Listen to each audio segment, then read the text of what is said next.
Bonjour à tous, bonjour à toutes. Une petite vidéo de mise au point, d'explication préalable. Elle est nécessaire puisque je crois que certaines de mes conceptions ne sont pas totalement passées, du moins je le pense.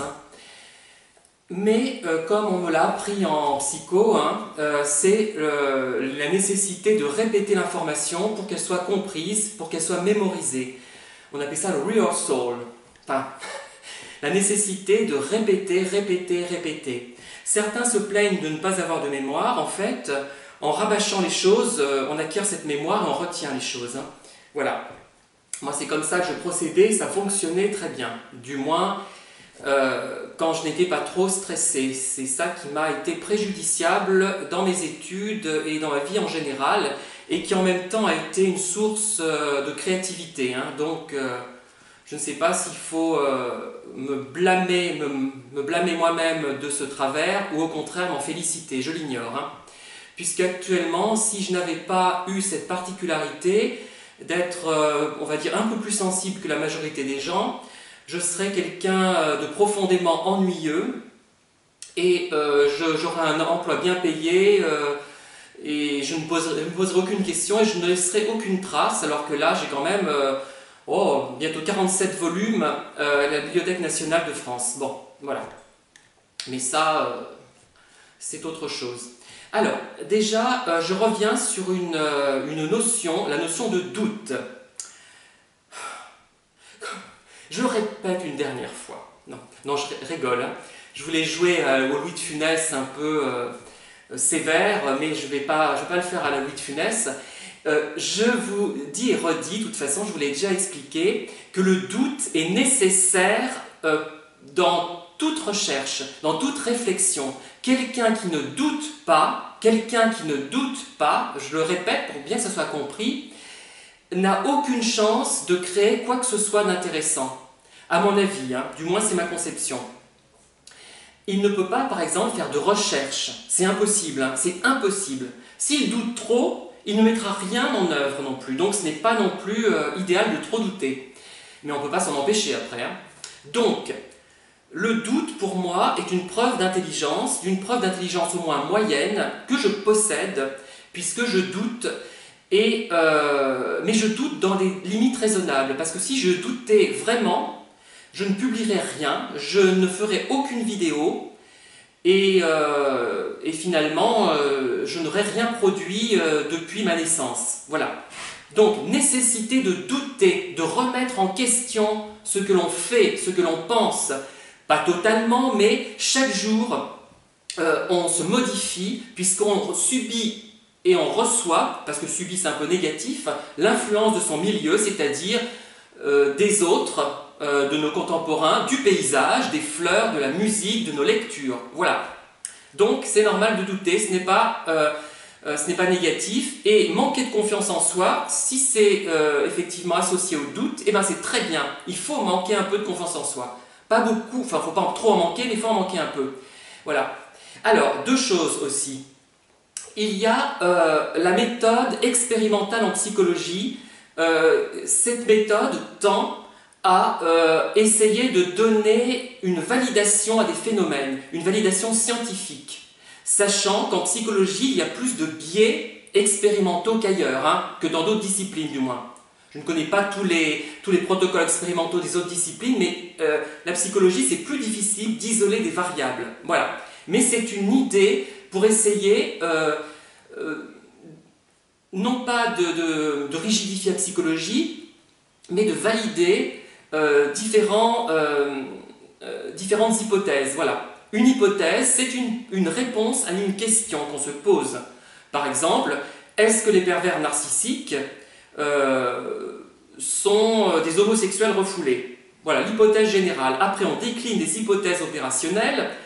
On soumet ce travail à des groupes expérimentaux. Bon, je ne sais pas comment on peut faire avec un thème comme ça. J'aurais du mal à le mettre en œuvre au niveau... quelle variable indépendante je pourrais utiliser, j'en sais rien. Mais bon, c'est un exemple un peu amusant que je prends. Mais l'idée, c'est d'adopter une méthode qui donne du poids à ce qu'on avance. Et ce qu'on avance n'est pas, que ça prouve que ce qu'on avance, ce ne sont pas des élucubrations qu'on tire d'un chapeau. Parce que beaucoup, en psycho, moi je trouve qu'ils tirent les données d'un chapeau, ils n'explicitent absolument pas comment ils arrivent à ces résultats, et on a l'impression vraiment que ce n'est pas sérieux. Voilà. Bon, quand c'est de la psychologie vulgarisée, on présente effectivement que le résultat.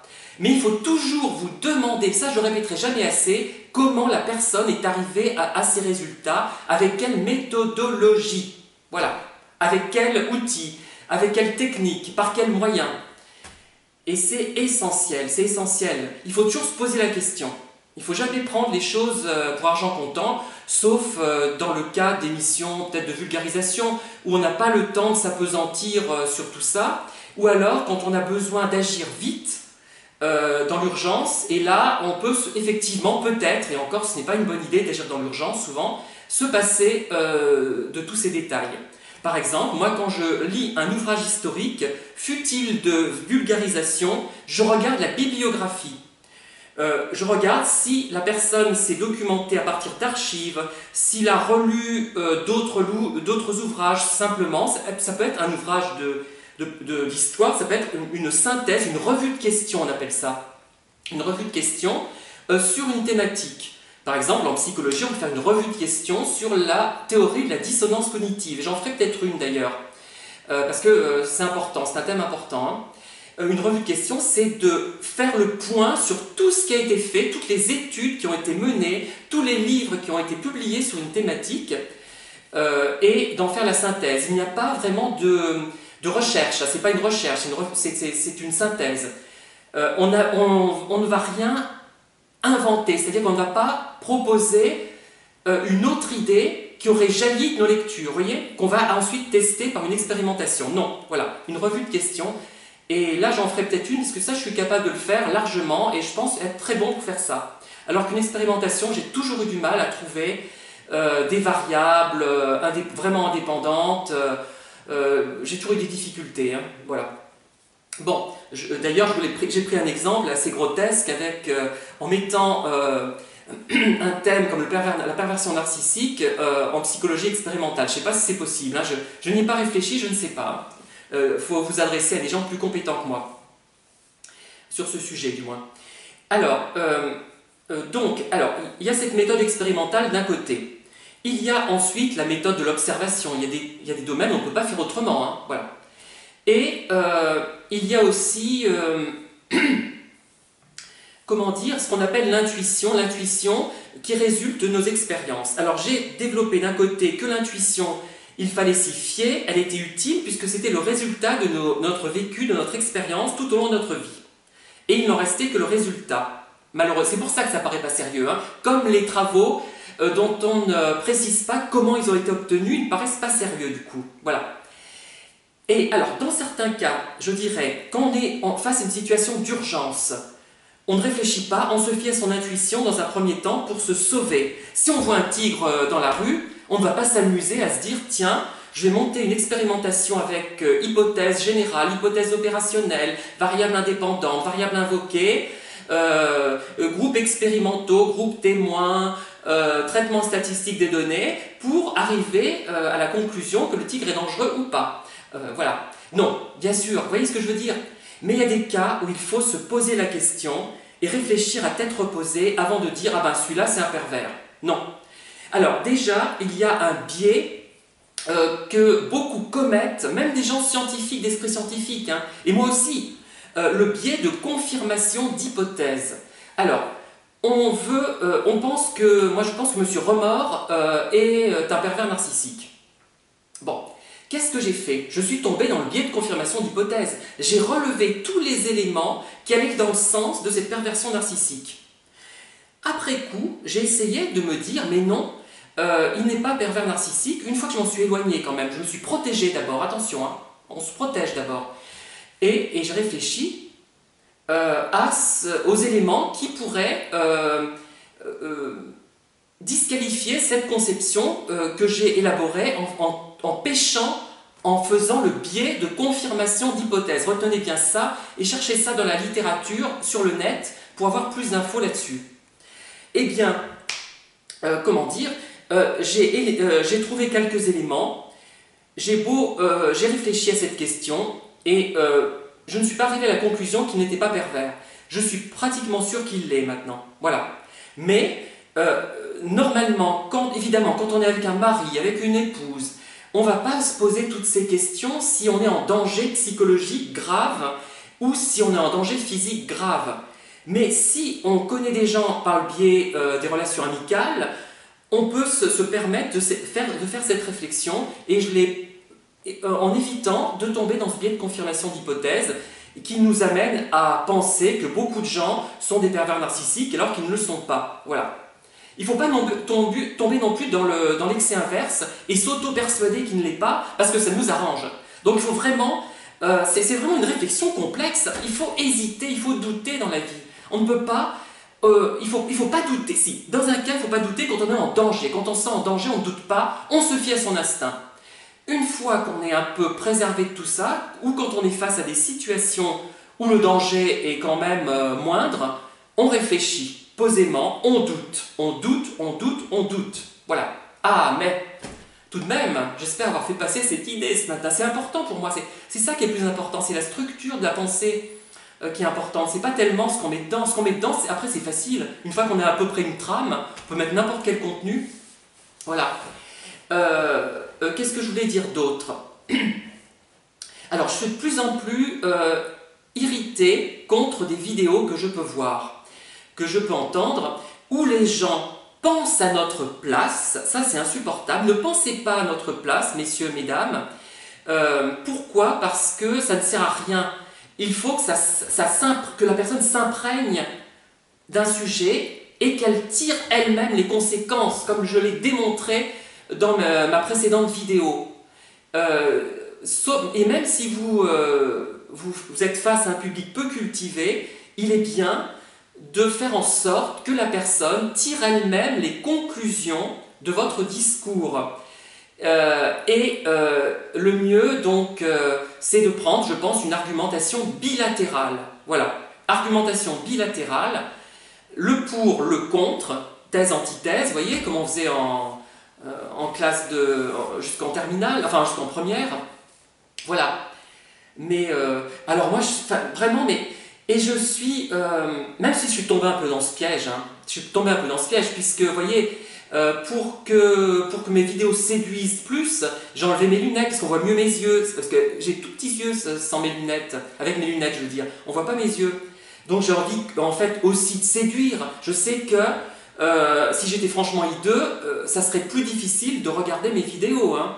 Si j'étais une merveille comme Manuel Valls, bah alors là j'aurais 100 fois plus d'auditeurs. Vous voyez ce que je veux dire? Si j'étais Martine Carole, bah j'en aurais sa beauté, je veux dire, hein, pas son talent. Son talent, il n'apparaîtrait pas forcément dans une vidéo thématique. Eh bien j'en aurais encore plus. Voilà. Donc je sais que ça joue, mais il y a de plus en plus de vidéos racoleuses où on a l'impression que c'est du commerce que font les gens. C'est effrayant. Hein. Il y en a qui jouent sur leurs muscles, sur leur jeunesse, sur leur beauté. Mais trop, c'est trop, c'est trop, c'est trop. Et qui mettent alors des chiffres, 5 façons de lutter contre un pervers. Bon, on le fait une fois de temps en temps, par jeu. C'est amusant. Mais il faut vraiment le prendre avec recul, tout ça. Faut le prendre avec humour. Bon, ils le prennent souvent avec humour. Mais jusqu'à quel point je me pose des questions quand même. Hein. Et je trouve ça, mais racoleur, c'est... Racolons, mais pas trop quand même. Sinon, c'est de la pub. Allons, dans une émission de Patrick Sébastien, alors, si on en est là. Vous voyez? On peut pas continuer comme ça. Enfin, c'est pas possible. Moi, c'est pour ça que j'aime mieux que mes vidéos paraissent un petit peu amateurs. Pas trop, parce que si elles sont trop amateurs et vraiment mal filmées, le public ne viendra pas. Voilà. Bon, quand j'aurai 80 ans, j'aurai peut-être plus de mal à attirer du public, puisque les gens de 80 ans ou de 100 ans, puisqu'en général les gens aiment les gens plus jeunes devant la caméra, derrière ne viendront pas, ils seront soit décédés, soit trop fatigués pour me regarder. Voilà, mais voilà ce que je voulais dire. Je ne sais pas si je l'ai bien dit, si je me suis bien fait comprendre. Donc il faut douter. Alors, dans un cas, je dirais être intuitif, quand c'est nécessaire, quand c'est urgent, quand on a un lion qui est sur le point de nous sauter dessus, on s'enfuit si on peut. On ne pose pas une expérimentation digne de la psychologie expérimentale la plus stricte. Non, là, c'est son instinct. Et quand on peut, on réfléchit, on pose les choses, on essaie de ne pas catégoriser tout le monde dans la case pervers narcissique, et on réfléchit, voilà, posément. Alors, maintenant, après cette vidéo, vous allez avoir une vidéo sur une thématique qui plaira ou pas, la dissonance cognitive. J'ai étudié cette thématique pendant très longtemps. Donc les travaux auxquels je veux me référer sont un petit peu anciens, puisque je me réfère à ce que j'ai lu étant jeune, pendant mes études, et petit à petit je pense que je remonterai, si j'en ai besoin, si j'en ai envie, vers des travaux plus récents, et peut-être produirai-je un livre sur la question, je ne sais pas. Ça m'intéresse davantage que les pervers narcissiques, c'est un thème beaucoup plus fondamental, c'est une idée plus fondamentale, à mon avis, la dissonance, hein. C'est plus intéressant, plus important. C'est toute la différence qu'il existe entre Carmen de Bizet et Ariane Anaxos de Richard Strauss. D'un côté, vous avez un opéra populaire, un peu ringard, c'est le seul opéra d'ailleurs que j'aime pas, je crois, enfin bon, vraiment, qui flatte les goûts du public, et de l'autre, même s'il flatte aussi les goûts du public, vous avez quelque chose qui essaie de s'élever, quoi, quelque chose qui fait appel à l'intelligence, à la vraie sensibilité, enfin à mon avis, hein. Bon, je suis peut-être un peu sévère pour Carmen, mais c'est quand même pas... oh là là, c'est une femme d'ailleurs qui donne une mauvaise image de la femme, je trouve, hein. Il y en a qui prétendent que c'est une femme, comment dire, moderne. Ben, je suis désolé, la femme moderne n'est pas quelqu'un qui couche avec tout le monde et qui fait tourner les autres en bourrique. Non, désolé, hein, moi je n'ai pas cette image-là de la femme ni de l'homme, hein, puisque je ne fais pas une distinction entre homme et femme, bête, comme certains ou certaines, hein, peuvent le faire, mais d'une manière générale, il n'y a pas que ça. Mais voilà. Donc, je vais essayer de proposer quelque chose qui se tienne un peu plus. Ah oui, je voulais faire une remarque intéressante aussi, enfin pour moi. Après, vous verrez si ça vous intéresse ou pas. Elle n'est pas intéressante dans l'absolu, mais elle est intéressante pour une personne ou pour plusieurs personnes. Le conformisme aussi, dans les conceptions sur YouTube, en littérature. Alors, j'ai reçu par mail un tableau de Zorro qui m'a envoyé un tableau représentant un vase avec des roses. Alors, j'ai pensé à d'autres vases et d'autres roses que j'ai pu voir dans ma vie, notamment dans des expositions régionales. Eh bien cette personne-là, Zorro, donc, a peint un tableau qu'on aime ou qu'on n'aime pas après, hein. Mais il y a une marque personnelle dans ce tableau. C'est un tableau qui sort de l'ordinaire, qui n'est pas trop conformiste. Bon, il y a une part de conformisme, c'est une nature morte assez classique finalement, mais bon. Et quand je vois certains tableaux dans les expositions où il y a des roses, mais je sais pas comment dire, c'est même pas, on peut même dire que c'est bien peint. Si encore c'était très joliment fait et même conventionnel, encore ça passerait, mais là même pas. Et c'est ça que je déplore. Je trouve qu'il y a une manière conformiste, qui devient conformiste, d'aborder les thématiques. Elle n'est pas à l'origine forcément. Par exemple, de dire 7 choses qui font peur aux pervers, par exemple. Au début, c'était original cette idée. Maintenant, c'est devenu conformiste et rebattu. Et ça devient lassant. Au début, j'aimais bien ces vidéos, je les regardais. Mais au bout de la 6e, la 7e, non, stop, arrêtez. Traiter les choses de façon plus originale. Voilà. Donc, en fait, il y a des choses qui sont trop banales. C'est comme les romans terroirs des éditions de Boré. Alors, on a cette horrible maison d'édition à Clermont-Ferrand. Bon, il y a quelques bons livres, il faut dire ce qui est. Il y a quelques bons livres, hein, peut-être un tiers, on va dire, on va être gentil. Et il y en a d'autres qui sont d'un conservatisme, mais c'est effrayant. Sachant, comme je vous l'explique, que le conservatisme le devient une œuvre originale au départ, une fois qu'elle a été reproduite pendant des années, comme ces vidéos qui au départ étaient originales quand elles abordaient 5 choses qui effraient le pervers narcissique, ça devient également conformiste et conventionnel, hein, voilà. Mais essayons de nous renouveler, peut-être. Moi, j'y arrive pas tellement parce que j'ai envie de faire des vidéos assez sobres, j'ai pas envie de me lancer dans des trucs prétentieux ou aguicheurs, des choses aguicheuses. Mais voilà, voilà ce que j'ai à vous dire donc, hein. Et on commence juste après cette vidéo, une autre vidéo sur la dissonance cognitive qui va peut-être m'apporter peut-être de nouveaux auditeurs d'ailleurs. Je vous remercie de m'avoir écouté et je vous dis à très bientôt. Au revoir.